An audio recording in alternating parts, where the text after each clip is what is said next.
Oh, what is going on, everybody? We have done it. It is a Friday. We have made it through 3 hours of taped television, and boy, sure howdy, did 2 hours of it sure feel that way. Ooh, An understatement. Way to go home. Way to go home for Saudi Arabia. Oh, fantastic. We're waiting for Dutch Mantell to get in here. I just sent him a message 2 seconds ago.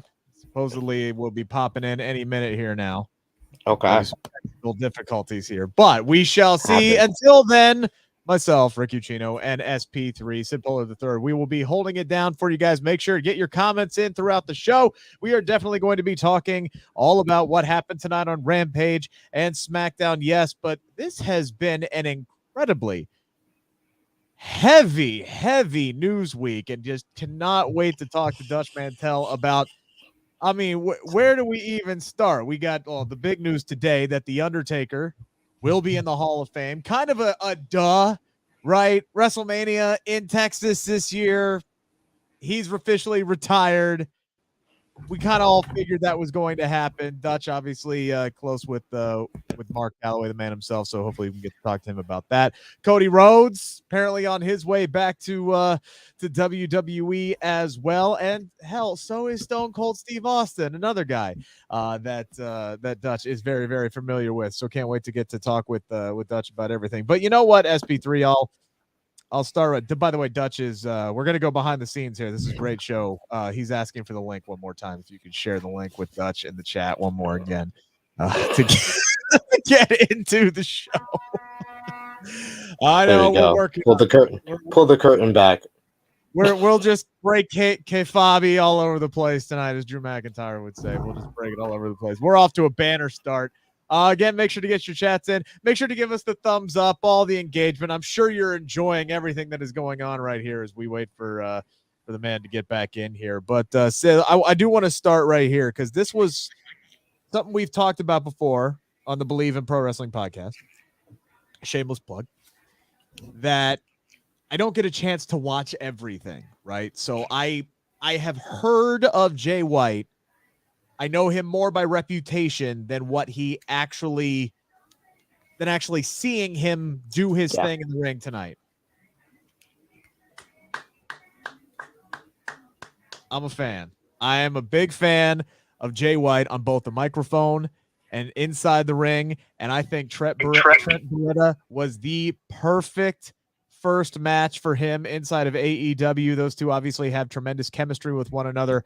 And those boys tore the house down tonight in the Rampage main event this evening.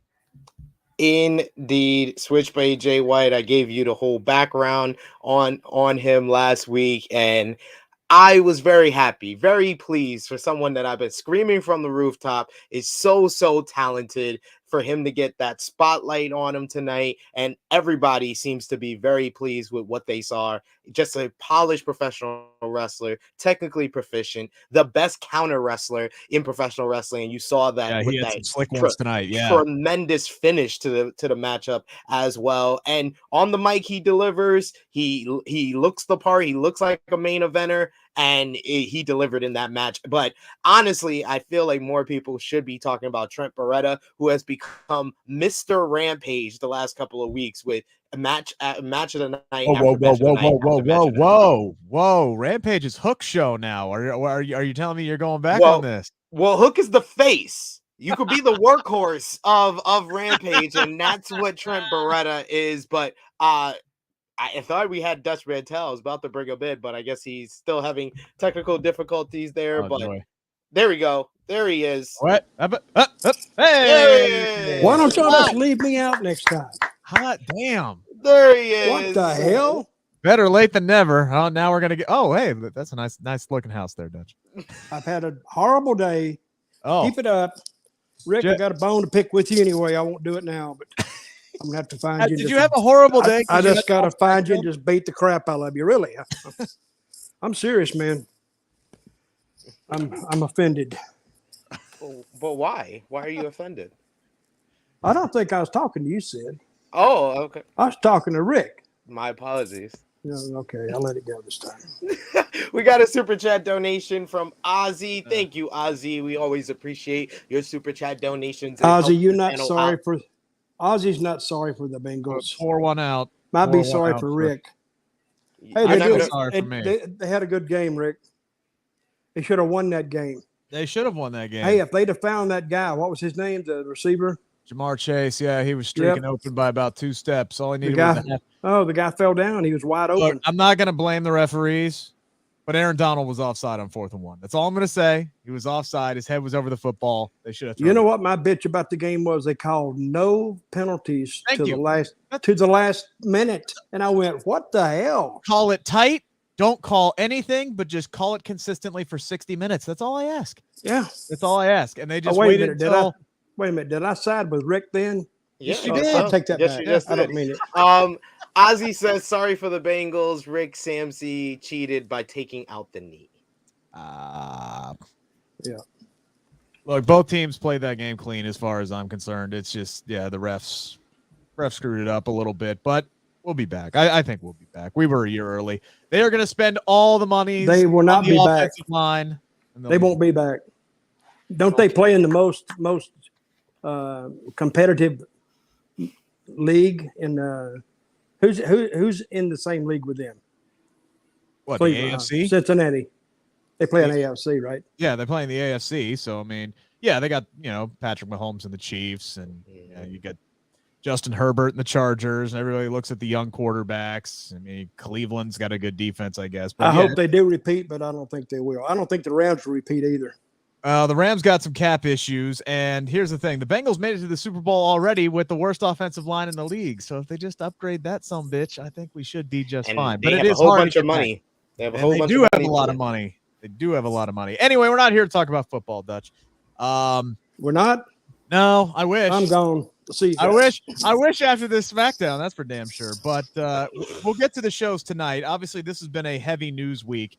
It has. Highlighted by the announcement that was made today that your good friend, The Undertaker, will be the headlining name in the 2022 class of the Hall of Fame. This seems like an absolute slam dunk announcement to make with WrestleMania in Texas this week, right on the heels of The Undertaker's retirement. Just, talk about your boy and, him getting the call to the Hall. Well, I posted on Twitter and I think Facebook, or maybe an old program somebody sent me, and it had in the match The Undertaker when he was called the Punisher. It said the Soul Taker, that ended up being Godfather. Had Stone Cold Steve Austin and me, and I was in there and didn't know it, with 3 future Hall of Famers. But I don't even think the Hall of Fame was even invented then. But to think these guys would go so far, because, and that's how the wrestling business used to be. They would go to smaller places and then work their way up like anything else. I think Mark left Memphis and he went to WCW. Of course, he was trying to find his way to WWF back in those days. And I told him, I said, if I were you, I would go to WCW first. Let Vince get a good chance of looking at you and thinking about you. Give him time to think up something good. And that's what he did. I think he worked in WCW 6 months, 9 months maybe. Then he got a call to come and talk to him. And he didn't go to Stamford to talk to him. He went to Boca Raton, Florida, where Vince's summer home is. And he talked to him there, and they came to an agreement. And there's a lot of rumor about Mark and the gimmick. Of course, the gimmick made Mark, the Undertaker gimmick, and he'll tell you that. But I think a lot of rumor and innuendo that Vince invented that gimmick to personify himself, because he was going to live forever. You couldn't kill him. He couldn't die. And that was Vince, which is why that I never thought Undertaker's winning streak at WrestleMania would ever be broken. And where was it broken? It was broken in New Orleans. New Orleans, where SmackDown was. Yeah, tonight. Yeah. And I was there that night. Vince was crying, because it was like, I don't think he really wanted to do it, but kind of business forced him to. And Undertaker wasn't crying, but there was a lot of people around that backstage that had tears in their eyes. And I'm looking at them like, what the hell is going on here? But they were all crying because it meant that much to Vince. Now he's going to induct him in the Hall of Fame. And when is it, WrestleMania? What's the date on it? 2nd and 3rd of April. Yeah. And that'll be another tear-wiping time. They'll all be crying again. Crying and drinking. That's what they're good at. They're good at that. I got a question for you, Dutch. You say you were backstage there at WrestleMania 30. We've long heard that The Undertaker, when he went behind the curtain, he fell out and he had to be rushed to the hospital. Did you see any of that or experience any of that? No, I didn't see that. But he came through and he walked through. And then I think he was caught up in it too. Yeah. Was that where he went to the hospital there? Yeah. That was the story that after that match, he had to be rushed to the hospital. And Vince went with him, right? Yeah. That tells you all you need to know right there. Because Vince looks at Undertaker almost like a son. And that's not manufactured, that's a shoot. And I'm glad those two guys get along because Vince loves Mark Calloway because you made him a lot of money. Of course, Calloway made him a lot of money and the company a lot of money. And that's why a lot of Mark's stuff wasn't, like The Undertaker, just the character is gimmicky enough. But when you watched an Undertaker match, it was a different type match from all the other matches on the card. Yeah. And he was ended up one of the best workers in timing. Not necessarily in moves, but in timing, he ended up probably one of the greatest workers ever because there was nothing lost. There was no lost moves because everything he did wasn't rushed and it was time for it. And it takes time to learn that. So he studied his craft and he perfected it. Of course, with the help of Vince helping him and all the other guys helping him because he was their star. So, and he was a good friend of mine. I booked him in Memphis probably in 1989 or 1990. And so when I was in the ring with those three guys, the match was horrible. No, I take it back. These guys were all green. The match wasn't horrible. It wasn't that good. Just to be horrible would be an upgrade. And I do remember the match now because I think Steve Austin talked about it on his podcast one time because I think Steve's a smart ass and he don't care. So and they were both from Texas. I don't know if they knew each other before. They may have. And I think they had worked a little bit for the Dallas promotion. But I think Austin got him backstage. He said, "Hey, big boy," he said, "I'm going to go out there and I'm going to stretch you." And stretching means I'm going to take you down and tie you up. And Mark just looked at him and said, "Okay." So they went to the ring. And I had heard him say that, and I said, I don't want these two to get in here. The match is not crappy enough without these two guys trying to display their damn amateur skills. So they go in the ring, and the people were so quiet, you could almost hear the vendor upstairs saying, "Popcorn, Coke." And they locked up, and they took each other down, and I think Undertaker wrapped him up and just held him there for a while. And finally I said, "Mark, let him up." I said, "I'm begging you, let him up." And they got up and they were both grinning like 7-year-old kids. And I said, so then we finished the match. Match only didn't go long, but if it went 7 minutes, that was 6 minutes too long. But we got it in, and and Mark's a really good guy because when he was here, when I was with him in Tennessee, we'd drive every day. and I bet I drove 100,000 miles with him. So when you drive with the same guy day after day after day, you get to know him. And he told me his whole family history, and I think his father had passed away, and he had some brothers. So I got cued in on all that, and then he told me about his. He was a bouncer at a bar. He told me about some of the fights he had there.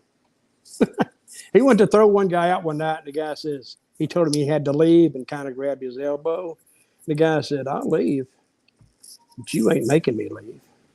And Undertaker said, okay. And then finally, 15, 20 seconds, the guy's drinking his beer. He said, hey, man, we got to go. I'm going to go, but you ain't making me go. That's twice already. Third time went up and said, man, you got to go. He says, you ain't making me. Well, he said, but that time he slammed his head into the bar and picked him up by his belt and threw him through the front door out. He says, now you're out, stay out. So he made him go. He said, no, you ain't making me go. But by God, he did. So I was in a place with him in Knoxville one time. And I heard, I was way in the back. And the people recognized us because we were working for WCW. And they recognized us, and the bouncers let us in, took us to a table. And I'm sitting at the table, but Mark had to go to the little boys' room, I guess. So I'm sitting back there, and I'm about to get in this argument with this guy about I was the only one at the table, and they wanted me to get up. And I said, no, I got a friend come back. Well, where is he? I said, he'll be back here in a minute. Well, he's not here now. I said, wait a minute. Then I heard this big commotion up front. I went, damn it. I knew what had happened. I walked up there, and there was one guy just laid out in the floor. He was knocked the F out. And what happened is, I asked Mark. I grabbed Mark. I said, we got to get out here. And when we left, as soon as we pulled off, here the police come in. Well, we barely missed them. And I said, what the hell happened back there? He says, well, the guy come up to me and said, hey, you one of them wrestlers, ain't you? He said, yeah. He said, I don't think you're so tough, and kind of started pushing on him. Well, Mark just cocked him, knocked his ass right out. I said, well, let's get out of here. Well, now we know why Michael Cole calls him the best pure striker in the business. Those are real strikes. We got a super chat donation from Ozzy, who was following up from his last super chat, said he was talking about the new IC champion. It's Sami, not Sam Z. Sam Z. Sami. No Z. And going back to his last super chat, he said Sami cheated. Sami didn't cheat tonight. Okay. That was clean as clean gets. We will get there. There's been some talk, Dutch, on Twitter today, and this is something that I brought up. Was it about me? No, about the Undertaker. That I brought up myself in the past before, saying that when he goes in, they should really just make him a class all of himself. What would you think of that idea if they just inducted him as the sole inductee of the 2022 Hall of Fame draft class? Well, they could if they wanted to, but I think they can do what it's their deal, so they can do what they want to do. I wouldn't have a problem with that. I'd induct him 3 times just to get the time in. You know what I mean? I'd induct him one time and let him say something, and then go back and say, well, and induct him again. Do it 3 times. It's never been done, and it'll never be done again. And the people would remember that, I would think. I think if you did an entire night to the Undertaker, you could trot up Mick Foley, you could trot up Kane, Shawn Michaels, Vince McMahon, obviously, anybody in his first wife. You can trot up anybody you want to. Make it interesting. You could trot up anybody you want to. I know there are so many people over the years who have great Undertaker. Hell, you could put Dutch Mantell up there and tell that bar story where he cold cocked some dude and slammed his face onto a bar and chucked him out. That's good stuff. But you only say that for us. I appreciate that. No, I wouldn't say that. I don't say anything bad about any of my brethren, except the time we got stopped on I-65 South by the Kentucky State Police. And seriously, pulled out of the car at gunpoint. Yeah, you've told us that one before. That was scary. Yes, I can imagine. Do want to talk about another guy who was in that tag team match you were talking about, Stone Cold Steve Austin. The reports are that WWE is making huge overtures to get him to come back and wrestle one final match at WrestleMania 38 this year in Dallas, presumably against Kevin Owens, Stunner versus Stunner. The man is 57 years old. He has not wrestled a match in 19 years. My thoughts would be this would be a glorified what we see out of Steve Austin anyway when he shows up, which is I'm going to stun somebody, I'm going to punch somebody, I'm going to drink some beer, and then they would just probably throw a 3 count in there and call it a match. But your thoughts on the possibility of Stone Cold coming out of retirement 2 decades later now and wrestling at age 57? My thoughts? Yep. How much money with the zeros in it they want to throw at him? I'm guessing there would be at least 6 zeros in that number for probably about 5 minutes worth of work. Yeah, but see, they don't judge it. They judge it by the eyeballs it would draw. And it's in Texas, and he's a legend. I mean, I don't think when you put Undertaker and Stone Cold together, I mean, those are legends. That's right, Oscar. Stop it. That's my dog. He's agreeing with us. Yes, he's a big wrestling fan. Gallery there, yeah. But that'd be great. So I don't know if he'd do it, but they could work it away to where he's on the card. He don't got to do much, and the people will buy that. They just want to see him one more time. Right, and Sid, I think that's the whole point. Is he's not going to go out there and have an 8-10 minute match, but just the fact that they could promote that they have Steve Austin in a match. Especially when you're trying to pack Jerry's World, 100,000 seats for 2 nights. That'll do it.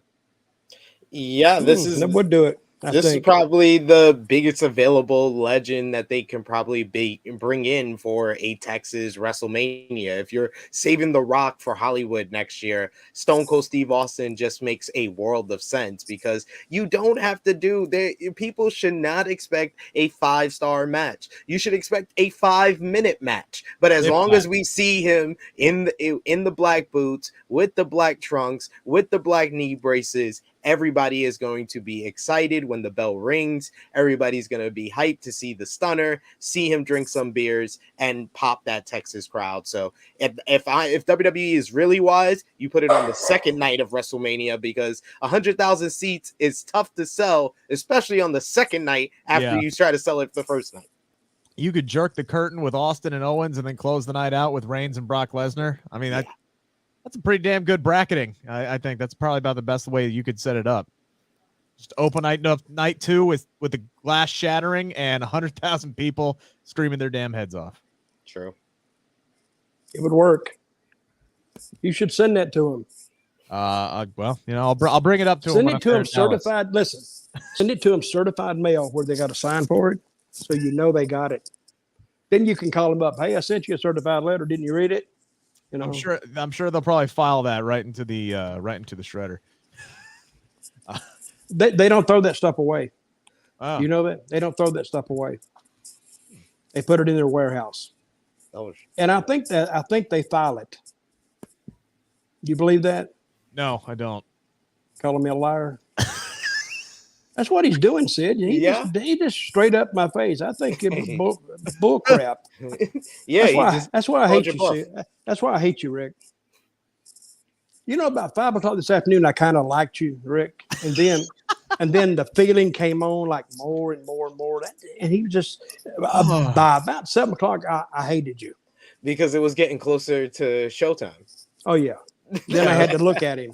So. Then you had to watch Rampage, and then you had to watch SmackDown. At least we're on an hour earlier tonight, right? Like at least Rampage was at 7 o'clock tonight. That was good. That should make you feel a little bit better. That was a good show. It just like I finally found out the bad part, the downside to Rampage coming on at 7 o'clock. Trying to get the kids down in time so you can watch Rampage on time. Oh no, it's not even that. It's the fact that I have to watch SmackDown after Rampage. Like Rampage is a good palate cleanser after SmackDown. Like I feel like that's the better role for it. Being the pre-show to what we had to see for the last 2 hours, Nah, man. That's like giving think- me Grey Poupon in Sid, the appetizers and then giving me dog food for dinner. Sid, I'm disappointed in you. You got to be a critic, man. I mean, you just can't. I think you're a little biased. No, I'm just being honest. You like that Rosa? What's her name? She What's her wasn't on name? the show, so I can't be. Why'd biased. you watch it? Huh? I watched it for Switchblade Jay White, and because Sportskeeda Wrestling asks me to watch it. But okay. What did you think about Switchblade? This was your first time seeing him in action. What did you think? He's all right. He's okay. It's not what I think of him; it's what the other fans think about him. Do you like him? Yeah, I did, but people I value like him, your opinion. Rick, do you more like than him? mine. This was my first time getting to watch him, and yes, I liked him. I'm a fan. Yes, I don't like him. Then anything Rick likes, I don't. Hey, you are sassy tonight. I am, because I was going to ask. Okay, let's talk about the Cody Rhodes thing a little bit. Okay. Are you going to get to it later? I want to get to it right now. Okay, yeah, let's go ahead. Let's do it. Well, you go ahead. Yeah, so Cody Rhodes. You're the moderator. You lead me, and I'll just throw some crap in every now and then from the side, like I'm throwing like apples and oranges at you and stuff. If you That's what you need. You need somebody to sit over there, and when you say something stupid, they just throw you paper at you, like trying to get you off the stage. I'd be buried up to my neck by the end of the show. If you've been living under a rock this week, Cody Rhodes and Brandy Rhodes are no longer with AEW. They have reached an agreement to split from the company. Kind of had a falling out of sorts with Tony Khan, and then not long after. What was that falling out about? Have you heard? A lot of different things. I think it's a lot about money. Yep, that has a lot to do with it. Booking has a lot to do with it. Tony Khan taking over a little bit too much of the company. I think there's a lot of things that have come out that have been in different reports. We've had varying reports from varying sites, but I don't think we're going to truly know exactly what's happening until Cody has his first interview and then TK has his response interview after that. We won't because they signed NDAs. That was one of the other reports. Is they signed I missed that one. Yeah, they signed. Dave Meltzer of Wrestling Observer reported that both sides have confirmed that they signed NDAs, non-disclosure agreements. Which was 100% smart on Tony Khan's part. You can't let one of the EVPs go to the competitor and tell all the secrets. He knows where all the bodies are buried. So yeah, that was a smart move. So just because they signed NDAs. You didn't see it. Yes, that's what I'm doing. That's what I'm doing. I'm doing my due diligence. I'm trying to find out. So just make something up. This is what I think happened. No, but I think that when he took all the power, Tony took more of the power of the booking responsibility onto himself. I think that was with the money, that made a big decision in Cody's head. But this is the way the wrestling business works. Because guys, years ago, they would go from company to company to company. Right. And now when he gets back in WWE, he's going to be fresh again. If they handle him right, they may have a valuable property. Yeah. I don't see that happening, but they could have. You see what I mean? Remember the time that Bret Hart did it? He went from WWE to WCW. Before Goldberg entered his career, he was just treading water there and wasn't doing anything with him. And I never understand it. You pay a guy a lot of money and just have him come in and hang out. I don't get it. Well, either way, it's a win-win for Cody, right? Because he's going to come back to WWE a much bigger star than when he left. And that is what he set out to do. He went to New Japan, had a great run there. Hooked up with the Young Bucks and Kenny Omega, got a backer in the Khan family, and started a company, started a revolution, and this thing has grown exponentially over the last 3 years, and now he finds himself in a position where he can return back to WWE, and even if he doesn't get booked the way he wants to get booked, Vince McMahon is going to pay him a ton of money to come over because he loves the idea of bringing in one of the cornerstones of AEW and bringing him over to WWE. So even if he changes his mind 4 weeks later, he's still going to get that fat paycheck.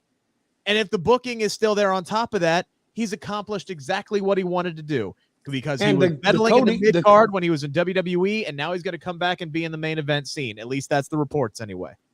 Isn't the Rhodes name trademarked by WWE or no? No, they gave up the trademark last year, and that's why he's been able to be known as Cody Rhodes. But if I was Cody, I would go, if they would let him tell the story, I would say his daddy instilled in him greatness. That's what I would say, because go back on history a little bit. And he wondered in the back of his head, could he make it in another organization? And that's why he went over there and he made it, and now he wants to come back home. That may get over. I don't know. But that's what I would do. To the people say, F you, Cody, get it the hell out. You lying bastard. It's going to be interesting to see how he is, what the response is going to be from a WWE. Well, booked, yes, but what the response is going to be from a pro WWE crowd when Cody. I think it'd be good. I really do. What do you think, Sid? Yeah, I'm more excited for Cody Rhodes in WWE than I am for Cody Rhodes in anything he could have done in AEW, besides the one thing that he has said he doesn't want to do, which is turn heel. So if he wants to be a babyface, the best move for him was to go to WWE. If he wants to get paid big money, the best move for him was to go to WWE, because basically this is all history repeating itself in a lot of ways. Like Dutch was saying, like 25 years ago, now 26 years ago, Scott Hall and Kevin Nash don't signed say anything deals about years around Rick. Signed deals with WCW, made them the highest paid wrestlers on their roster, but they also signed a deal and a clause in there that said anytime WCW signed someone else to make them the highest paid wrestler, they would have to renegotiate with Hall and Nash. I feel like Cody wanted something like that. You just gave the big money contracts to CM Punk. You gave a big money contract to Danielson, to Cole. Chris Jericho just got extended an option for an additional year. Cody wanted to get paid on the same level as those guys. And Tony Khan could have just extended the option for an additional year. I just feel like the whole, financial dispute is very much bigger than people are letting on.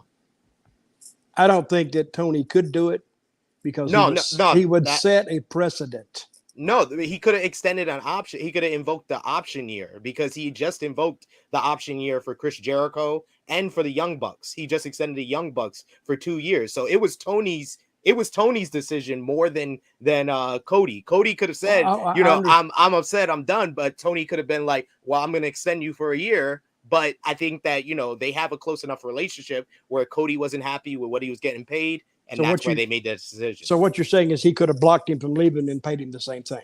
Exactly. Yeah, but then you have a bad egg. You have a bad apple. Exactly. He was one of the leaders, and I didn't think he wanted to do it. That's actually smart on Tony Khan's part, because stop the problem before it becomes a problem. Because what happened now, not only Cody in the dressing room, he may not have said anything bad or sowed any discord, but it's there. It's floating all over the place.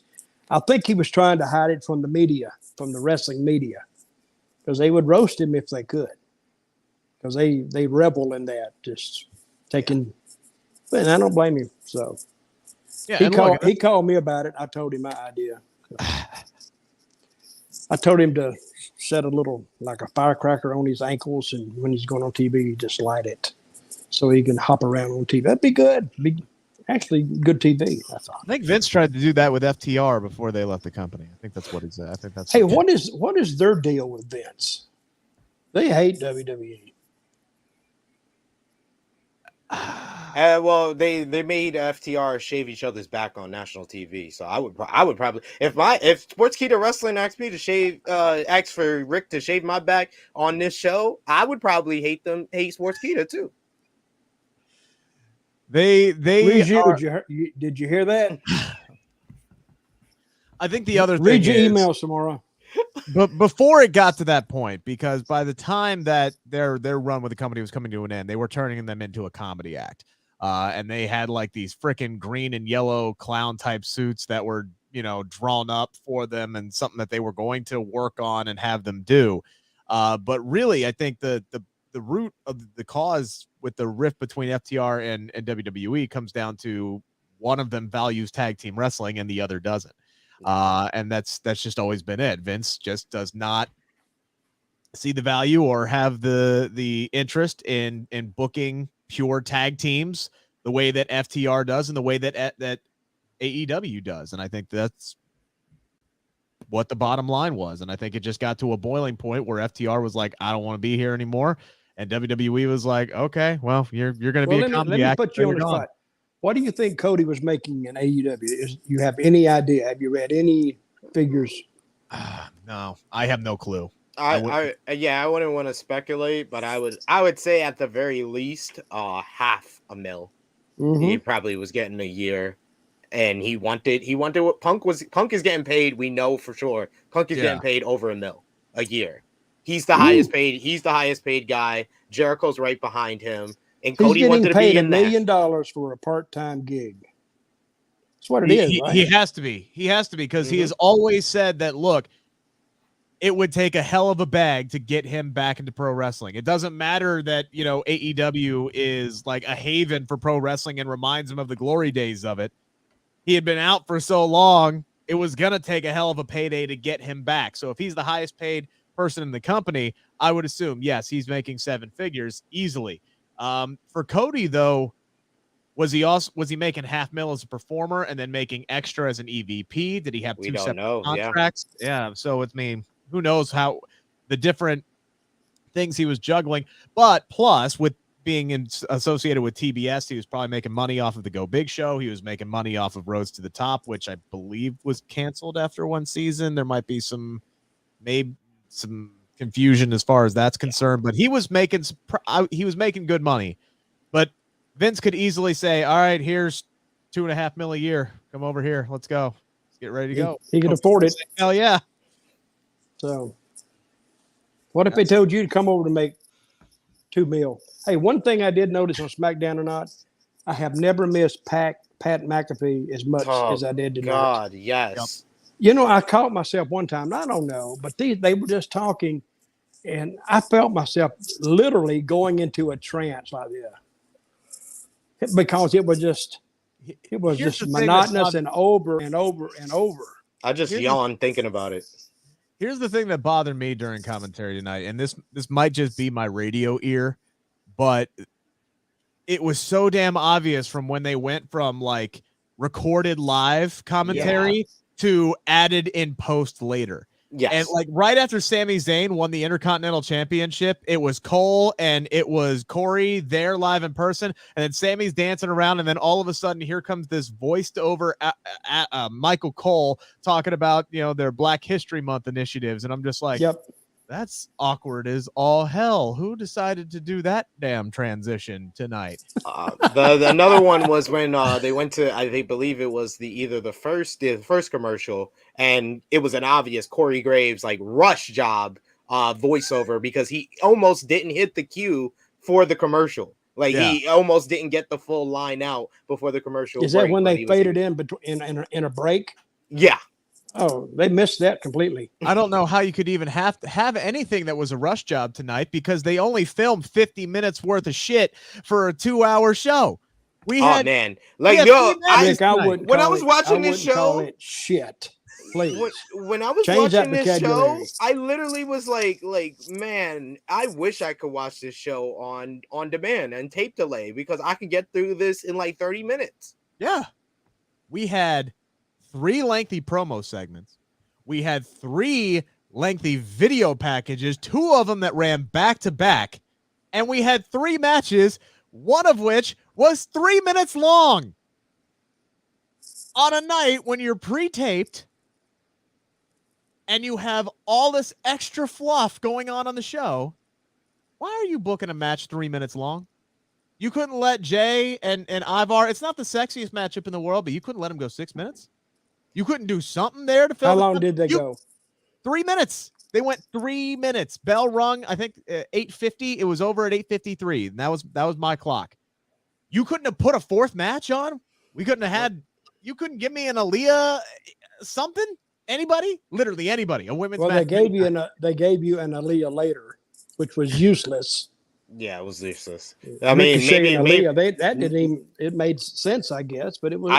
I would It hope that wasn't good. Ricochet at this point can move on, because no matter how many good matches he has with Sheamus, it's still the same damn match. Like, I love the Spanish Fly. At least the Spanish Fly will be something that I remember from that match. But they have literally been versing, I feel like, a month. I feel like this is Shinsuke Nakamura versus Baron Corbin, except the matches are good. Yeah, I missed a couple of weeks when I was out sick, with the family, and I'm sitting here and I'm like, And we had good shows too. you did, yes, I know. Yes. I know. I bring this show down. I can't believe SK pays me to do this. But anywho, so I didn't get that same sense that this has been going on forever. And then I see people. I believe I saw your tweet about it, and I'm like, wait a minute. I looked it up, and I'm like, oh. Yeah, I guess they have been wrestling like 5 straight weeks with one another in some way, shape, or form. Hell, they had 2 matches last week. Yes. You can almost predict the segment they're going to be in. Mm-hmm. Not quite, but you could almost. Yeah. It's crazy. They're either in the first or second match on SmackDown, it feels like, for a month and a half now. Yeah. Yeah. I don't know. And I did see 50-50 booking for most of it, too. Yeah. Yeah, that's the part. That's why I said, like, I hope after tonight Ricochet can move on, because he's the first one that got back-to-back victories. So hopefully they just move him on, let him feud with Sami for the Intercontinental title on TV up until WrestleMania, because we know he's versus Johnny Knoxville there. And that was the thing, like, before. God damn it. That was before, like, I looked everything up. I'm like, hey, cool. We're getting a lengthy Ricochet match. Can we get this MFR on TV every week, please? Because he's really good in the ring. And then I'm like, oh, he's actually been on, like, the last 4 shows. Okay, that's a good start. Can we get this man a storyline? Something, anything, literally anything. I know he's not the best promo in the world, and you don't give him the best stuff to work with in the first place. He doesn't know how to work with the stuff that you're giving him. Can we just try to let him be him and show whatever personality he does have on screen somewhere, or give him a damn mouthpiece and let him work in the ring and just call it a day? Who are you talking about right now? Ricochet. Okay, I let me say this. I saw that move he did tonight, the Spanish Fly, because I'd heard the name before, and I said, what the hell is... Well, Spanish Fly means something totally different to me. But I watched it in slow-mo when they did it. What a dangerous move. I thought he was going to break his arm. Yeah, there were one mess up and somebody is hurt. There was another one of those. Was there a Spanish Fly in the Darby Allin? Sami and Darby, when he had him in the Tree of War, and Sami hopped up and did the Spanish Fly off the top. Yeah, in both one. So it was Darby who took it, right? In that one on Wednesday. Mm-hmm. Both Darby and Sheamus, when they took the Spanish Flies this week, landed directly on their shoulders. And both times I'm like, guys, you're hurting me here. It's like watching Bobby Lashley take a German suplex all over again. Like, please learn to land flat. If you're going to make that move, please keep yourselves protected. You're hurting me watching you guys land on your shoulder every damn time. But if that is used, it should be just a finish. Let's go home. Do it then. It's impressive looking, and it looks like it kills them.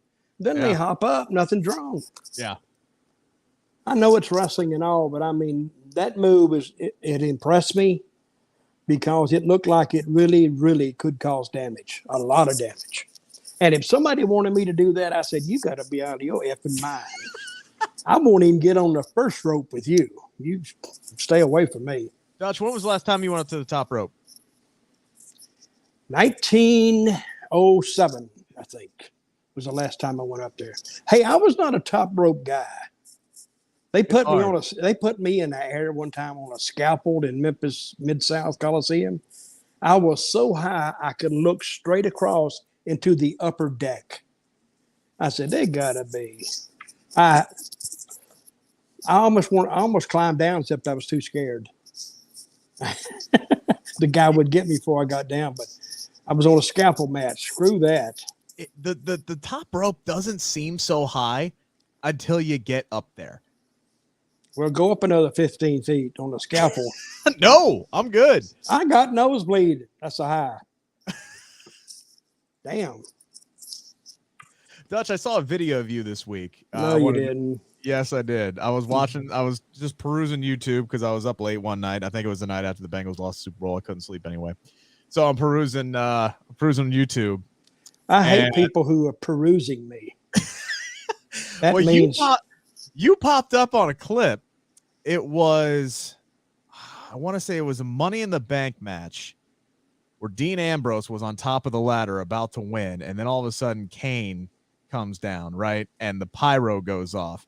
And they pinpointed you and the referee coming over and having to pull you away from the turnbuckle because it looked like you didn't know that the pyro was getting ready to come. I didn't. They didn't tell me.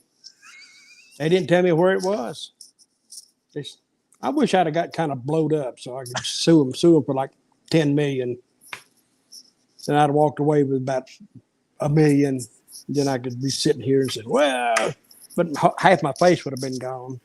Pretty much. I put a mask on. That did happen. Where was that? I'm not sure where that had it to was. be Money in the Bank 2014. Yeah. Because you were out there with that Jack. tells me nothing. I don't know where it was. I just know the event. I'm sorry.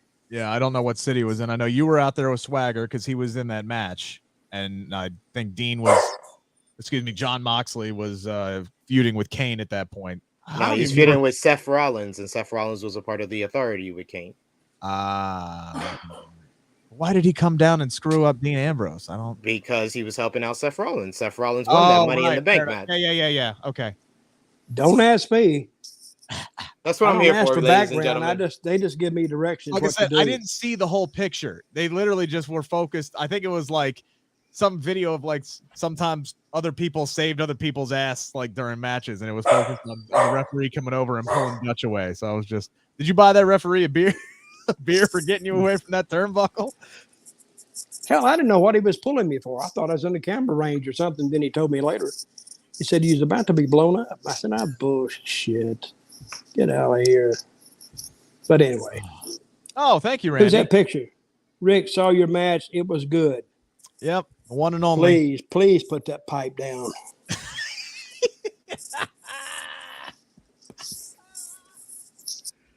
Oh, Joseph. Gosh. All right. Should we actually Joseph Austin, not going to lie. Dutch was over as hell as Zeb. Well, that's not a lie. I wasn't over like hell, though, and I was kind of over it a little bit. I wouldn't go that far. So what are we talking about? I'm getting bored here now. Let's talk about the three things that happened on SmackDown that are actually worth talking about, and then we'll get into Rampage. Rick, if you took this a little more seriously, we could get some stuff in. But no, it's joking around and I'm gonna take that note. I'm gonna write this note down. Hang on. Take things more seriously. Got it. All right. LY. Yeah. Man. Hey, I've never taken anything seriously, and I'm here, ladies and gentlemen. Dreams come true. I'll say this much about the opening SmackDown segment. We saw the video that was floating around on social media this week of Charlotte not really committing to the table spot, going headfirst into it. They did a damn good editing job to make that look as good as humanly possible as they could. Finally, that camera from the corner, the hard cam zoom in. You wouldn't have noticed it had you not known about it. Yeah. Correct. No, I would not have. No. And I think that's why everybody was looking forward to this segment, was seeing how they edited that. And they did a damn good job of doing it. But the other newsworthy thing that came out of this is we now have a stipulation for the tag match tomorrow afternoon, Ronda Rousey, your girl Sid, has to wrestle with her arm tied behind her back. Does that do anything for you for this matchup? It does nothing for me. It impresses me that she's going to make someone tap out with one arm tied behind her back. That's very impressive that she's going to be able to do that. I think they did an excellent job of zooming in and covering up that botched spot. But that was the only thing that was excellent about this segment. This segment wasn't good. The canned noise for these segments have not worked out at all. And they very much tried to get over Ronda as like the baby face and stuff. And I think Ronda and Naomi, for the most part, played their roles very well. Charlotte looked amazing. Sonya Deville played her role very well, but this just didn't come off well at all. I think this was actually the last thing that was filmed. for like the entire You could night. tell. You could tell from the audience. Yeah, I the saw audience all was the gone. empty scenes. Yeah, the Roman Reigns and Goldberg thing was actually shot first. And they decided to put that on last, which, whatever. You can order it however you need to do it. But yeah, you could tell this was the last thing that was shot at the end of a 4-hour shoot because the upper deck was gone. There were a lot of empty seats sprinkled throughout, which is why they probably canned in as much crowd noise as they did. I'll say this much. I did start laughing my ass off when Ronda was like, did you forget how you spell your name? It's B-I-E-C. Yeah. B-I-T-C. That was great. That was really, really good. It was just a lot of talking at once, and I think it was kind of hard to keep up with exactly what was going on. I would have liked to look. The stipulation is fine. It is what it is. I think it would have made more sense though, that considering Sonya's arm is in a sling and she's supposed to be wrestling tomorrow, is if Sonya would have gone to the higher ups and said, "Hey, look, I only have one arm. Ronda should only have one arm." At least that would have made a little bit more sense. I thought they were going to go that route. That was the simplest that would have made tell. A hell of a lot more sense. Yeah, they're talking about some promo voluntarily. No, they're talking about some promo we didn't even see on the show. Like they did 101 video packages, but couldn't tell us the promo they were referring to. I don't even think Ronda did an interview unless it was like a WWE exclusive, and if they had it, they would have shown it. They had plenty of time. I actually think it hurts Ronda when you hear her do a promo. She's not a strong talker at all. No. And she's trying to be a babyface, but she resembles a heel in everything she says. You want to reach over and just slap her. They got her coming out there with that ear-to-ear grin again, just like, "Hey, I'm so happy to be here. I love everybody. It's gonna be great." They even changed her picture for the pay-per-view. Like they have a whole picture of her just now. They turned her into DDP. Talk about the Undertaker. It's DDP and the Undertaker all over again. Just she's gonna walk out there, big old smile, and then the bell's gonna ring, and then she's gonna be like, "All right, let's kick some ass and go home." It's the weirdest damn thing that they're doing again, man. WWE, they got some slam dunk stuff, and then they just decided to go throw it a full court at the other basket. They're creating content, and they're not creating people getting over. They create content. I just feel like WWE did not watch Ronda Rousey in UFC. Like she was a babyface in UFC for a large majority of her run there, and it was just her being a badass. That's the character. That's how she will get over. That's how fans would cheer her. She doesn't need to do this whole smiley thing. Like I understand it worked the first time when you did it with her because she was just happy to be here. She was a wrestling fan like us, but also a complete badass. So it worked very well with that juxtaposition. But you can't do the same thing you did 4 years ago. Try something new. But old is sometimes new again. Dutch can tell you that. Just do what Ronda did to get over in UFC here. There's that word old again. Ruju, I'm suing Sportskeeda for ageism. You are absolutely right. Right. There was a point in the spring and summer of 2013 when Ronda Rousey was everywhere. She was the hottest damn thing on the planet. People who never even heard of UFC were tuning in to watch Ronda Rousey fight or watch a Ronda Rousey interview or anything, right? She blew up. WWE needs to go back and look at that time when she was the most popular person on the planet and was pegged as like the next big superstar. And she was being put in movies and all sorts of shit. Go back and look at that and then replicate it on screen. It should not be that hard. I think that time has passed. I do. I think because she was new in UFC, she was a rarity, but now she's just one of the gang. And if you want to get all the media to start following her, I don't know how you do that. Because she was followed by all the media too, because of her UFC stuff. I don't think they're going to follow her just because she's in WWE. True. My opinion. I mean, she's gonna be probably the person that's up front and center when they do the media rounds ahead of WrestleMania. So that smile and stuff like that's what she was doing.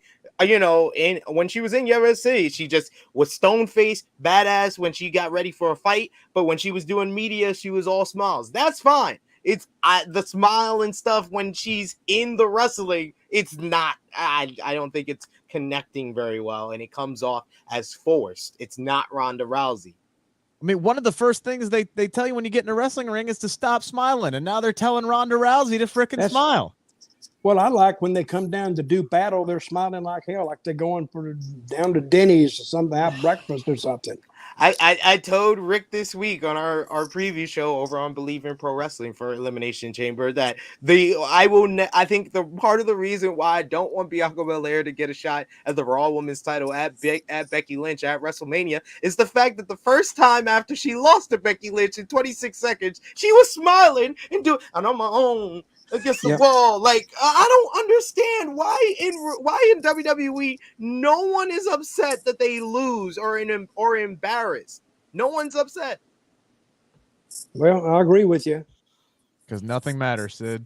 Not a damn thing matters. Let me bring something up to you guys. I want to get your honest opinions on hashtag Madcap Mauling. Oh, that's really trending right now. Yes, it's over the top. It's I think probably the biggest trending item subject they've had all year. I think I was the only one who actually used it. I begged Drew McIntyre. They beat the Super Bowl.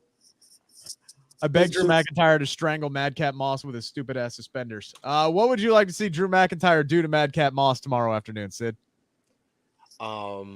Throw him in a ditch and only send down lotion and tell him it puts the lotion on his skin.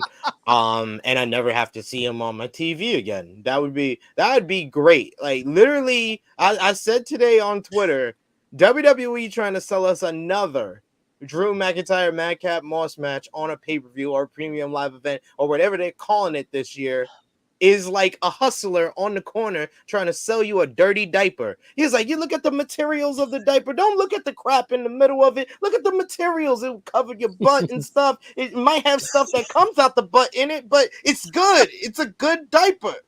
That's what WWE is doing when they're trying to sell us Drew McIntyre and Madcap Moss. I don't even have words for that. I mean, how many times have we seen them in the ring on free TV?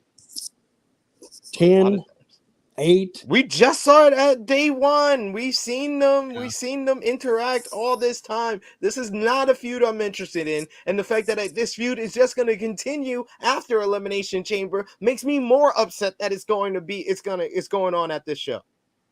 You guys remember when Drew got drafted over to SmackDown, and we all thought that was going to be really, really good for him because he had done everything. Good. It really could have been. It really been good. Yeah.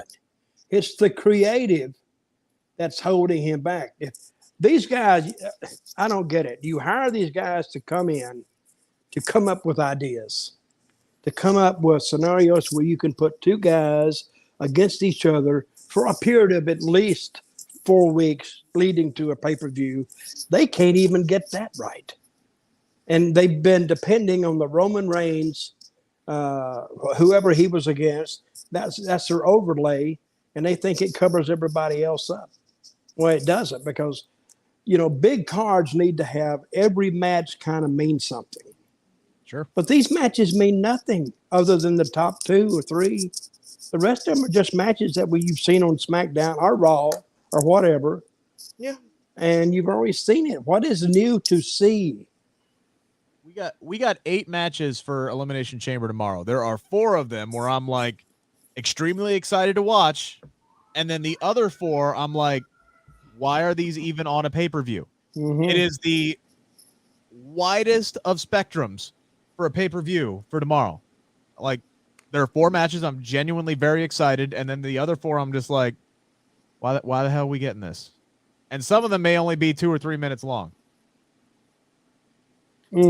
I guarantee you Goldberg's entrance is going to be a lot longer than that Roman Reigns-Goldberg match is actually going to be, because I do believe that Roman Reigns is going to be a man of his word again, and he is going to Goldberg. I think he's going to beat him within 90 seconds and maybe end his career. This might be the final time that we see Bill Goldberg in a WWE ring. That would be a great finish, because nobody would expect that. And they just got to do something up front to kind of make it a little more believable and let him do it. So he said, I'm going to Goldberg, and let him do it. He backs up he backs up what he says. Look, because Roman weeks. Reigns at this point is almost a babyface. Yeah, he got a good reaction. With just a little bit, Goldberg could be the big heel. Yes, although Goldberg, when he came out, Goldberg couldn't tell you how he got over. He's like Sting. He couldn't tell you because they put him over in 30 to 45 seconds every show for months and months and months. Plus, he looked like a badass. He didn't talk a lot. So you had to respect that here's a guy that's a killer. That's how he got over. And when he had to start working a little bit, that's when the luster came off. And this is a dude, like you said, looked like $1 million back in the 90s. A guy literally would stand there during the pyro, breathe in the smoke, blow it out, whoop everybody's ass in 30 seconds, and then leave. There was something. How old is he now? 50, 55? 55, 56, somewhere in that ballpark. Okay. Yeah. All right. Well, 1 year younger than Steve Austin, who might be coming back at WrestleMania. But well, who do you think would get a better reaction? Goldberg or Steve Austin? Steve Austin. Boy, I'll tell you what. Steve Austin could still walk in the ring when he was 80. When he's 80. Oh, yeah. He can still walk in and drink the beer and maybe sit there and give somebody a Stone Cold Stunner, and the people would buy it. They'd love He'll roll down to the ring in a wheelchair that looks like an ATV, and people will go just lose their ever-loving mind, man. That's exactly what they're going to do on that. But, man, boy, they were piping in the Goldberg chants tonight to make you think that Goldberg was the big, bad baby face in this situation. Yeah. But I'm hoping that this is the end for Goldberg, because I think this would be a perfect fitting ending for him. And Roman Reigns, to his credit, is a man of his word. This man literally spoiled the ending of WrestleMania 37. For weeks, he told us every week what the finish of the damn match was going to be. So when he says he's going to Goldberg, I believe him. I didn't think tonight's closing segment was worth anything to talk about. We talked about last week Sami Zayn winning the Intercontinental Championship. Dutch, what did you think about that finish? Because I saw some people who were mixed on it. Which was what match? Sami Zayn winning the Intercontinental Championship over Shinsuke Nakamura this evening. Very quick. They had a really good match. They did. So, and I knew he was going to win because you broke the beans last week. Yeah. Thank you. Somebody else broke it to me. Thanks for not telling me there's no Santa. To be fair, WWE spoiled it as well. And I literally asked you, should I go ahead and spoil it? And you said yes. So I did. You did. Yeah. Well, I'm not owning up to that. So. I got it on. We got it on. It was a good match. And if the faces they showed out in the crowd were real, like, oh no, because here Sami Zayn is like this far away from a babyface anyway. Mm-hmm. People like him. Wasn't. Wait a minute. The last segment had one redeeming quality in it. The Paul Heyman interview. What did he say? He said standing next to Roman Reigns was spiritually orgasmic. Yes. I popped. I fell out of my chair. So did he. I went, my God, that's one of the greatest lines I ever heard in my life. Spiritually orgasmic. Roman is a very good-looking man. I mean, there's no denying that. Got a godly figure. And that was good. So it was that Heyman, he impresses me with his promos because he's flawless. He's flawless. One of the best of all time. There's no doubt about that. Sid, what did you think about the finish to the Nakamura match? Because this is one that didn't get the traditional build up to it, right? There was no haluva kick. We got the Blue Thunder Bomb, but Nakamura kicked out of it like everybody else kicks out of the Blue Thunder Bomb. But this was Sami working the knee, told a story throughout the match, and then did the cheap shot, you're a Cobra Kai guy, the sweep the leg, and then rolled him up and got the pinfall. The crowd obviously was not expecting that to be the end of the match. But I don't mind so much when these I didn't like it at first, but I'm sitting here, I'm going, you know what? That was unpredictable. That was a good match. Yeah. Good finish. That's the way that should be. Have the good match, and then if you want the heat, save that for not every other match. Like do it every now and then. They will accept that. Yeah. It was a good way to give Sami a fluky win, yet not have it be like a eye roller. Like this, this was smart. It was strong psychology. He worked over the knee after Nakamura missed the knee drop off the apron. Nakamura hit the knee on the steel steps before the second commercial break, so that put it in your head once again. He's got an injured leg, and then when Nakamura went for the Kinshasa, Sami Zayn, being the chicken S word heel he is, slided out the ring, and then he went after the knee again and hit it on the ring post, came in the ring, kicked it, pinned him. It made a whole bunch of sense. I don't understand why anybody is going to be complaining about that. No, it wasn't the Aluva kick, but the Aluva kick hasn't won him a bunch of matches, so I'll take this. He doesn't win a whole bunch of matches. So exactly. I'll take this. So the Aluva kick, I'm not familiar with it. That's the back kick in the back of the knee. No, that's the what is the running kick? That's the running kick in the corner that he did to Nakamura last week. Yeah. Okay. Yeah. But I liked the move that he took his knee out. And you know what? This is the kind of finish to where now I'm sitting here going, okay, now they got something to run it back on if they really wanted to. They could continue this, and that could be your WrestleMania match for the Intercontinental Championship. But instead, we're going to get Johnny Knoxville. It would make sense, too, because their first match, Nakamura's debut WWE match, was in Dallas, Texas in 2016 at TakeOver Dallas. So back in Dallas at WrestleMania, it should probably be Shinsuke Nakamura and Sami Zayn. They always deliver a good to great matchup. That TakeOver match is a classic. Tonight was a very good matchup. But we're going to get Johnny Knoxville tonight probably was a winning good the matchup. IC title. Yeah, tonight was a good matchup, but I felt like they were holding back just a little bit. It was kind of slow to start, then they kind of picked it up. Then we had 2 commercial breaks in between, and then we got the abrupt finish. I would love to see these guys at WrestleMania get 15 minutes and just go balls to the wall and see what they come up with, because I know it'll probably be one of the best matches on the night. They actually let Sami Zayn wrestle a little bit. When was the last time? I know he didn't connect on it. When was the last time we saw him try to dive between the turnbuckle to hit that tornado DDT? I don't think I've seen that in 2 years.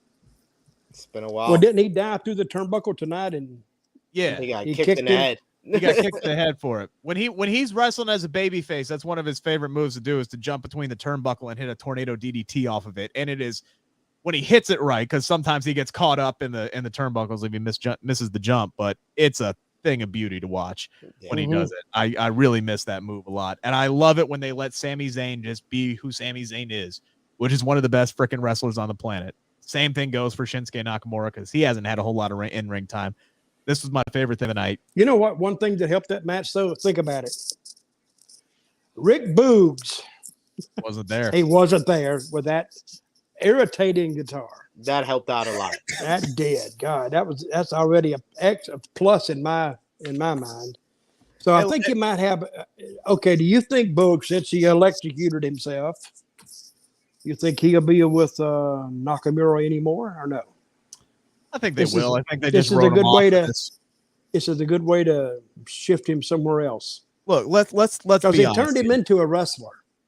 Yeah, it's what they did. Let's be honest here. Shinsuke Nakamura is going to go back. No, let's lie. It's more fun. Shinsuke Nakamura now is going to go, especially since the rumors are, Dave Meltzer from Wrestling Observer reported that it's going to be Sami defending the Intercontinental Championship against Johnny Knoxville at WrestleMania. Shinsuke Nakamura is going to go back to doing exactly what he's been doing for the last 6 months. He's just not going to have the IC title around his waist. So Rick Boogs is going to play him down to the ring. He's going to have to come up with a new intro because he's not here to rock with the Intercontinental Champion anymore. And he's going to scream his name. They're going to dance down to the ring. They'll probably wrestle Los Lotharios a billion times. It'll be 50-50 booking. And eventually they'll split up and they'll have a feud. I think that's exactly what they're going to end up doing. But I don't think Rick I would do that sooner more than later. That's what I would do. Wouldn't you, Sid? Yeah. Because if he's going to go back and do the same thing he's doing, he's still just spinning his wheels. Okay, what's going to happen between Mr. Ridge Holland and Sheamus? Well, they're rushing that breakup. Oh, well, I like that. I think the sooner they break up, the better. I mean, I thought the idea of a partnership for a new superstar is to establish the superstar. He's not established, and you're already breaking him up. I don't know if that's so much them teasing a breakup or if that's just Sheamus's style of tough love kind of a thing. Because that's just who Sheamus is. He's a hothead. He took a bump. I think Rich Holland's turning babyface. That's a mistake. That's a bold strategy. Yeah. No, strategy, Cotton. He's a babyface. God, Rick could be a babyface then. Mm-hmm. He could be one. I'm a natural babyface. People love me, right? But I think they're gonna. I would split those two up. That's not working anyway, at all. It's something that's not. The chemistry to me just isn't right. I'd put Sheamus back with Cesaro and just. Well, they've killed him. I know. He's buried. Yeah. He's literally a job guy. They would have to do something big time with him to get him back, even in being interesting range. I don't know why, but they've mistreated that man. Why would you keep somebody around like Sheamus? I mean, like Cesaro, and just take him out there and just beat him all the time? Or he's just an extra guy in the corner. Yeah, he's making good money. So I guess they just like him. I guess. I mean, another thing. Go ahead. I mean, you need bodies for house shows and things like that, and you need a bench in case I mean, what happened tomorrow if Roman Reigns got injured? Like I'm, knocking wood. Well, they're screwed. Yeah, they're screwed. They're screwed, buddy. They're absolutely screwed. I'm not saying they would pull Cesaro up, but I mean, there's a next man up kind of philosophy where you would have to. It would be very easy to pull in a guy like Cesaro and give him a push because he's still over with the audience. They just want him booked better. It would not be hard to heat Cesaro up again. They did it real quick and called him the upstart Cesaro when he was challenging Roman Reigns for the Universal Championship last year after he got a big win over Seth Rollins at WrestleMania. Yep. I'm agreeing. All I will say is that he's getting very close to that Dolph Ziggler territory of the fans will never believe you will be the world champion or be a consistent main eventer. Why I say Dolph Ziggler is because unless this man is in NXT, they don't view him as a title contender. They don't view him as a main eventer. So they have stamped it in our heads that Dolph Ziggler is a mid-carder, despite him being a two-time former world champion. But they do it even worse for Cesaro. He's that talented that people haven't just put it in their head and gave up on him. But I'm at that point as someone that has watched Cesaro since 2006 when he had long hair in Ring of Honor, and I know how talented this man is. I'm done believing that WWE will ever get a clue and realize how talented he is. Yeah, but in Ring of Honor, they did something with him, right? They did. They made him interesting. Yeah. But now they just played around with him so long, like Dolph, that nobody's gonna take him seriously. Yeah. And I hate to say this about Dolph, but some guys are just mid-carders. I don't care what they do. I don't think Dolph is a main eventer. He's not big enough for one thing. He's got decent interviews, but they're just something that Vince chooses. Just because I'm not agreeing that he's a main eventer, Vince makes the decisions, so he must not see it in him. But to me, you hurt yourself though when you take a guy like Sheamus and Dolph and then keep them so long and grind it in every fan's head that they're just mid-card material. That's all they'll ever be. Seems like that actually works against you, I would think. I'm listening tonight to Corey Graves and Michael Cole, and I'm thinking, where in the hell did the good commentary men go? That's why they brought Pat McAfee in. But Corey Graves is terrible. I mean, he says nothing interesting at all. Michael Cole's a straight guy. You're talking where's your Bobby Heenan's? You're talking about the 2021 worst announcer from Wrestling Observer newsletter. He got voted that today. Worst announcer of the year. Cody Graves? Corey Graves, yeah. I have to agree. And he used to be the best one. Literally, WWE does it to us, and they can do it to their own employees. They can get stuff They jammed killed in their your own head. announcers. Yeah, like he was a very a genuine announcer. He had genuine enthusiasm to him. He was very much like a Bobby Heenan, like he was more akin to a Jesse the Body Ventura, as someone who had the wrestling experience and just always was in favor of the heels. And they made him a caricature of that. Like he still does that, but he also puts out the canned lines that only WWE announcers will say. That is something that Pat McAfee, they haven't put in his head yet, where he will say stuff that WWE announcers just don't say, and that makes him so popular. Corey Graves doesn't do that anymore.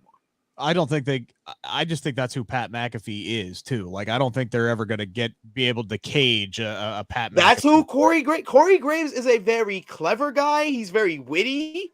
He has all of this in him. He was the best announcer. When you listen to his stuff when he was in NXT, when NXT first got to WWE Network, listen to him when he got called up to the main roster and he was on Raw. And like, I don't know what happened from when he got called up to the main roster, but throughout that first 6 months, they reprogrammed him.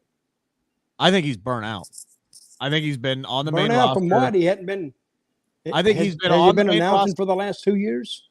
I think he's been on the main roster long enough at this point that, we hear the stories about what it's like to be on a commentary desk.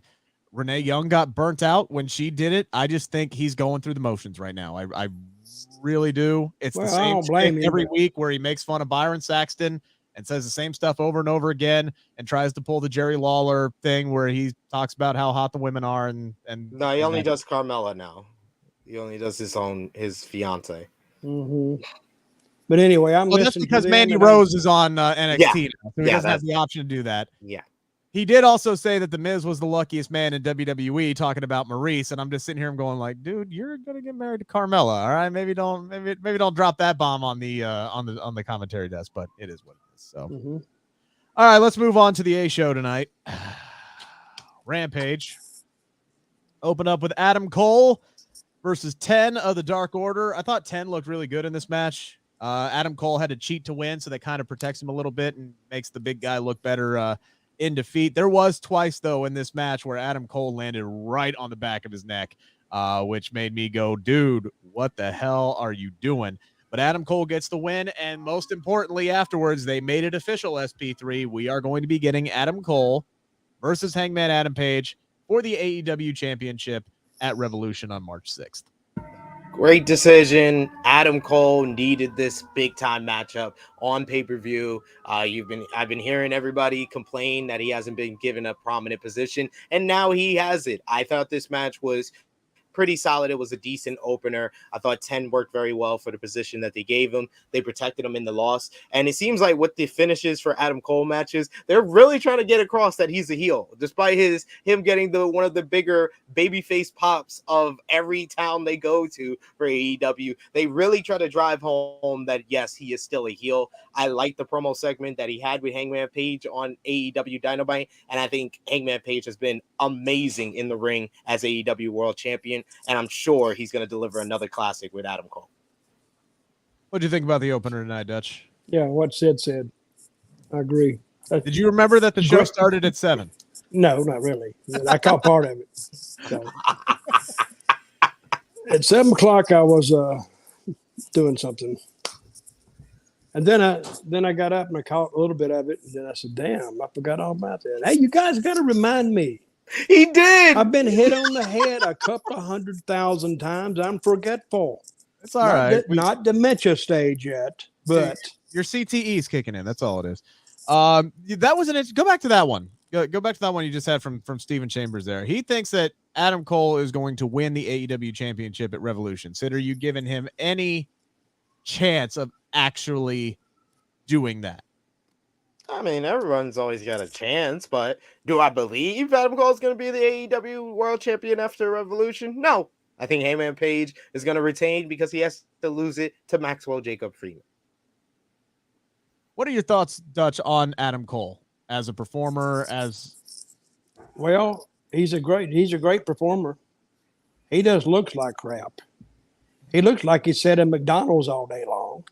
and eat French fries and damn the Big Macs, drink Cokes. He looks like a good worker.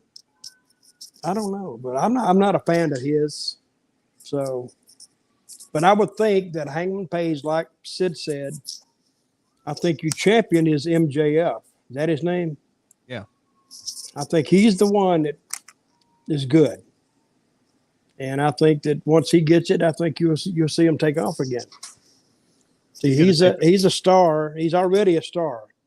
So, and if WWE was still in the business of making stars, he could move right over and go right up the ladder.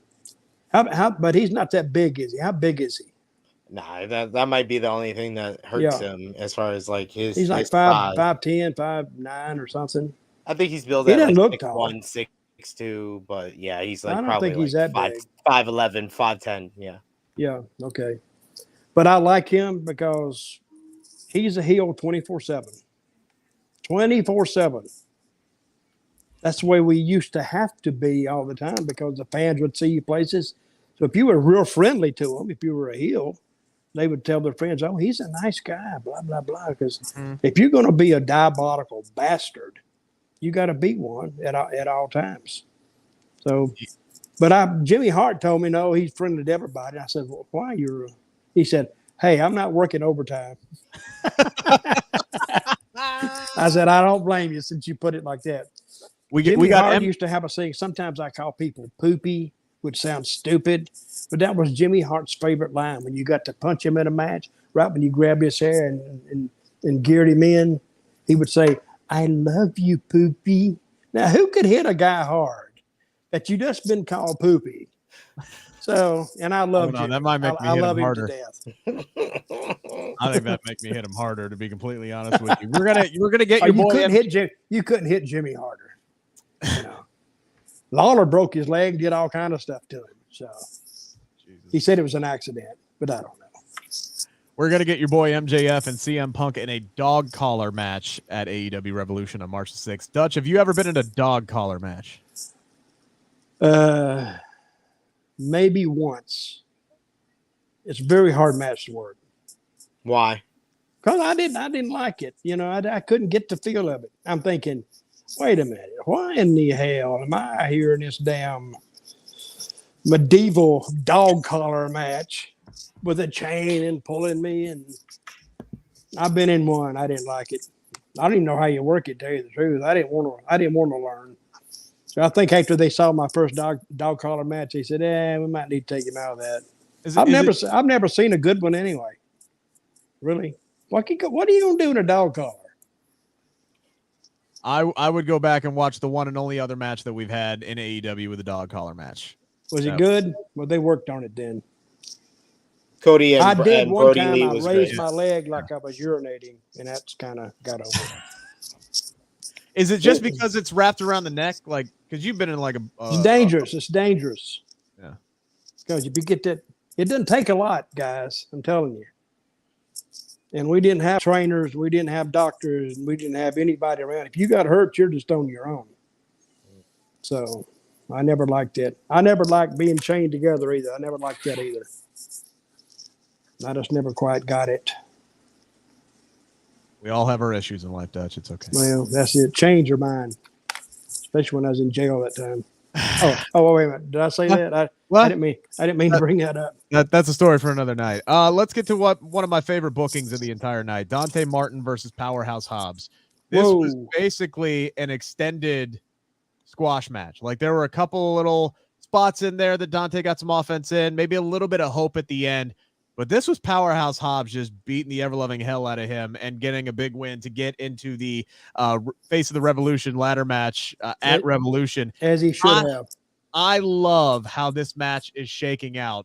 There is a lot of beef for a ladder match so far with Keith Lee, Powerhouse Hobbs, who is Wardlow.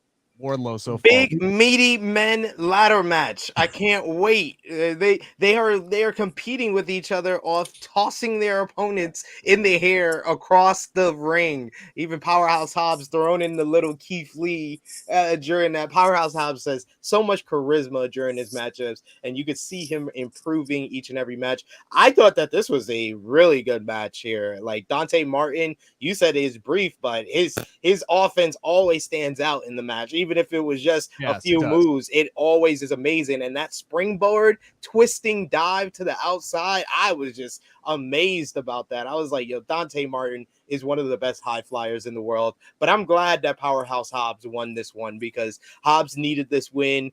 He's earned it. He really started from like the bottom of AEW, starting on AEW Dark, working his way, getting onto Team Taz, kind of being the muscle of Team Taz. But this is like the most, like the probably his biggest win yet, really, when you think about it, getting into the Face of the Revolution ladder match. I put this poll question out on my Twitter right now, 75% to 25% in favor of Keith Lee. Who would win in a human chucking contest, Keith Lee or Powerhouse Hobbs? Keith Lee. Definitely Keith Lee. A human what? A human chucking contest. What is that? When you're chucking a human being across the ring. See, here's the thing. Powerhouse Hobbs got more distance off of Dante Martin. But Keith Lee got the air, and I think it's the air that makes it more impressive. Yes. Well, he got the air because the guy helped him, right? Yeah. But the guy helped but the guy, I swear, they do the bill wrong. You're talking about the bill right across the ring? Yeah. They hook him right here. That's the worst place to hook him. I did that one time, old timer. He slapped the crap out of me. He got back dressed to him. He said, this is what you do. You run your arm in there like a hip toss, and you take a step out. Then if the guy goes, now you got all this power to throw him. I guarantee you if Lee did that, he would throw the guy out of the ring. And that's what the Performance Center teaches. They teach bills wrong, and you don't see many of them anyway. And they teach arm drags wrong. There was an old wrestler named Gypsy Joe that used to take the sharpest arm drags I have ever seen in my life. New Jack almost killed him. Yeah, he did. But let me tell you, Joe then was about 60-something, and he was still getting up. Yes, he was. Back in the day, Joe would have beat the living crap out of him. Seriously. Yeah, he Gypsy Joe was but New Jack would have pulled out a shank and probably stabbed him. Well, he could have got stabbed. I think Joe would have took it away from him and stabbed him. Joe's tough, brother. Very, very tough. Good guy. And he died in a sad shape. But he was really, really a good guy. And he shouldn't have done that to Gypsy anyway. He should have had more respect for him. So, but anyway. What does the Performance Center teach wrong about the arm drags?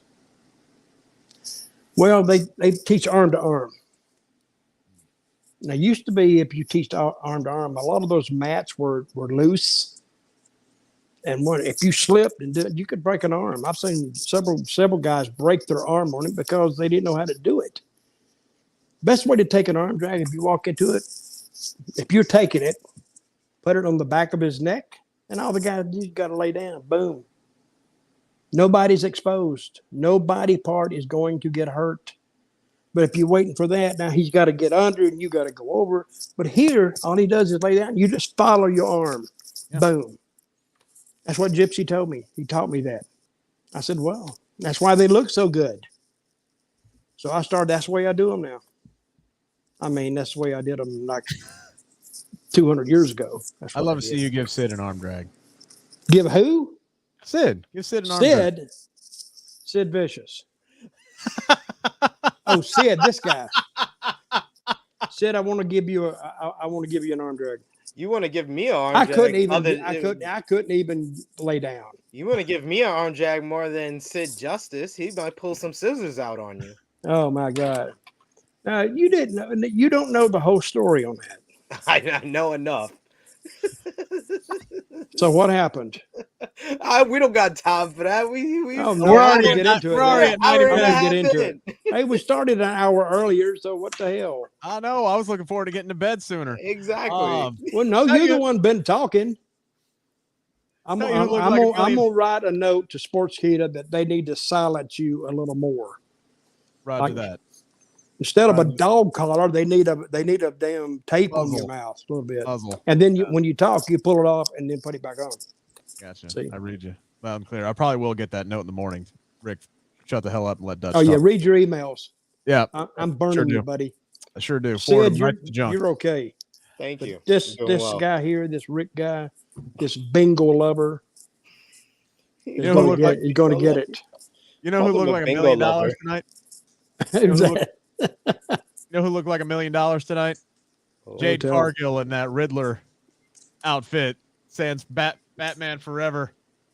She pulls off absolutely. that look a hell of a lot better than Jim Carrey does. That's for damn. I think she will in the Sportskeeda. Who's the best? I think I think she may win it.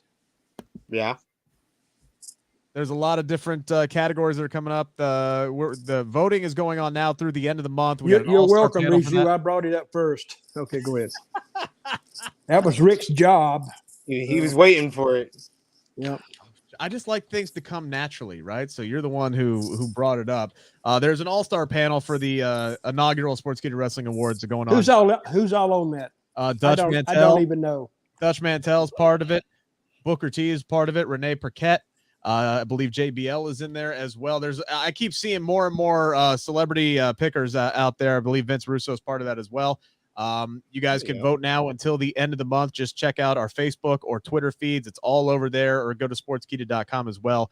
Make sure to get your votes in before the winners are decided. Again, we had the Wrestling Observer Awards that came out today. Everybody was losing their damn minds over those. Which I want people to get upset with Vince Russo and Dutch for the votes of the people that voted on the Sportskeeda Awards. Like, people get mad at Dave Meltzer for the people that voted on the Wrestling Observer Awards. Like, you people have to realize before you get angry that you have to realize you have to get angry at 10,000 people before you get angry at Dave Meltzer. Just want to let you know. you have It's nobody easy to get blame but angry at Dave yourselves. anyway. Yes. Nobody to blame but yourselves. Serena Deeb squashed another local competitor tonight. Always great to see Serena on the show, though. And then we got our main event tonight. We started talking about it to open the show. We'll close the show with it. Jay White defeating Trent Beretta. Again, Trent just looks phenomenal since coming back. I agree wholeheartedly with you, Sid. He's quickly turned into the workhorse of AEW Rampage, and then your boy Hook. Obviously is the face of Rampage, but this to me was about Jay White tonight. This is my first really good look at him, and he's impressive. I like him. He's a lot. Australian, right? Yes. New Zealand. How did New he Zealand. get out? New Zealand. I thought Australia was locked down. I guess he Well, slipped. He's been in he was first in Japan during the first part of the pandemic, and then he came over here to the United States. Okay. Well, what else we got to talk about? Anything crazy you think is going to happen at Elimination Chamber tomorrow, Dutch? Noon start time. Is this one of the more predictable pay-per-views? Aren't they all? Kinda. It is. Are you gonna watch the show tomorrow, Dutch? Of course. Oh, okay. Sure I will. I'll be right up there, buddy. I'll be right in front of that TV like this and saying, I told them, I tried to tell them. How long is it? How long is it? Probably like 4 hours. Yeah. Well, no, I won't watch it. No way. I'll wait for you guys to break it down because that's your job. This thing's going to go 2.5 hours because we got 8 matches and 3 of these things are going to be under 5 minutes. You know, I thought the same thing about the last pay-per-view, and then I was on a watch-along for 3.5 hours, and I missed the first hour, ladies and gentlemen. For how long? 2.5 hours with a watch along? For 3.5 hours on the True Heel Heat YouTube channel. We're doing a watch-along tomorrow for Elimination Chamber. Hopefully, I'm not on there for 4 hours because I'm going to start at the start of the show this time, and I don't want to be on camera for 4 hours. I think, Sid, I'm telling you right now, this bad boy is going to be over. I'm gonna take a guess. Mark it down, Sid. Mark it down. 2:58. This thing is going to be over at 2:58. I hope you're right. For I hope you're right too. I hope because Roman and Goldberg Okay, we got to count entrances here. Shit. Exactly. Yeah. Well, Man, and 'cause them lower Roman's entrance is going to be 10 minutes. Goldberg is going to be 8 video minutes. The match is going to packages. be Video packages. Yeah. Lowering the elimination Damn. chamber. Bringing the elimination chamber up. Lowering the elimination chamber again. Like, you have to realize that this is going to go 4 hours. God, there's so much filler in WWE. God dang it. Yeah. And then they got to zero in on Paul Heyman doing his orgasmic period while he just standing next to Roman. What if he just started shivering? He's just, I think he should start shaking his hips like Elvis. Hey, there's a movie coming out about Elvis. I saw that. Yeah. Got me some. Got serious, the guy kind of nailed Elvis a little bit. Yeah. I love the trailer. Gave Tom me some, Hanks is Colonel Parker. Yeah, gave me some That Thing You Do vibes. Another Tom Hanks movie where he's managing an act, but you know, it is what it is. I'll probably see it when it comes out on streaming. All right, we've been jibber jabbering enough. Sid, tell them where the fine folks can find you. What you got going on? True Hill Heat YouTube channel. Go over there, subscribe. Right now, I think we got an Impact No Surrender preview show that's up. You can hear our picks for the show tomorrow. We're doing a live watch along for Elimination Chamber at 12 p.m. Eastern time, for No Surrender at 8 p.m. Eastern time. So go over there and subscribe. On Sunday, we're doing an Elimination Chamber review show. And for everything else, True Heel SP3 on the Twitter machine, and Believe in Pro Wrestling podcast. Check it out, me and Rick, every single week. That's what you got going on. I'm going to join the Believe Pro Wrestling podcast. What is that? Yeah. Is that a podcast? Yes. Is it a podcast? Yes. How long is it? Each episode's usually An hour. An hour. 5. Okay. Yeah. I haven't listened to it yet, but I'm going to. Monday You through can Thursday. email me at dirtydutchmantell@gmail.com or find me on Twitter, dirtydmantell at Twitter. And I got to get verified. I never quite got around to You it. should be verified. No, I should be, but I've heard all kind of horror stories about it. So I need somebody to help me. Anybody can help me get verified, let me know. I'm 0 for 7 right now. I'm going to try to get here soon. You're 0 for 7 for what? I've tried to get verified 7 times, and they've denied me 7 times. Have they really? Yes. I don't know why. Well, if you'd be a little more friendly to WWE. I mean, a little more friendly, they could help you a little bit. I work for 3 verified news outlets, 2 of them national. Fake news. I have been published in 3 other verified outlets, but for some damn reason, none of that is good enough for me, myself, to get the check mark. It is infuriating. I don't Really? even know how to go through that process. I don't. How'd you get verified, Sid? I didn't get. I'm not verified. I literally didn't have. I didn't have a Twitter wait this a time minute, last what year. Are we independent here? We're not with anybody. We don't have a blue check. We're just damn immigrants in the podcasting world. To be fair, I didn't have a Twitter this time last year. I was True Hill Heat had one, but I didn't. No, you didn't. Okay. And he's already running down my follower count. He's right on my damn heels. Follow him at True Heel SP3. Follow him at Dirty D Mantell. Follow me at Rick Ucchino. And please, subscribe to the Believe in Pro Wrestling podcast. That is spelled BLEAV. Subscribe on the YouTube channel. You got a Push shot. the button. You got a shot at winning $50 to shop AEW. If we get to 500 subscribers by March 6th, I'm going to double it to $100. All right. Thank you. Thank you. Nothing to subscribe. Nothing to subscribe. You get 4 shows a week between me and Sid every Monday through Thursday, and then we try to do something special this Friday.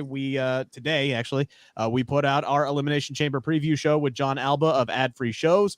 Watch that right now. If you want more wrestling talk, we did a full 51 minutes. Trivia, the whole 9 yards. Really good show up there now. Got an interview with Santos Escobar that dropped this week. And next week, Sid is going to be talking to Hammerstone from MLW. So that'll be going up midweek. Got a ton more that's going to be coming up to the channel. So again, it's BLEAV. Make sure to subscribe to Believe in Pro Wrestling podcast YouTube channel, or just listen to us anywhere podcasts are found. Literally anywhere.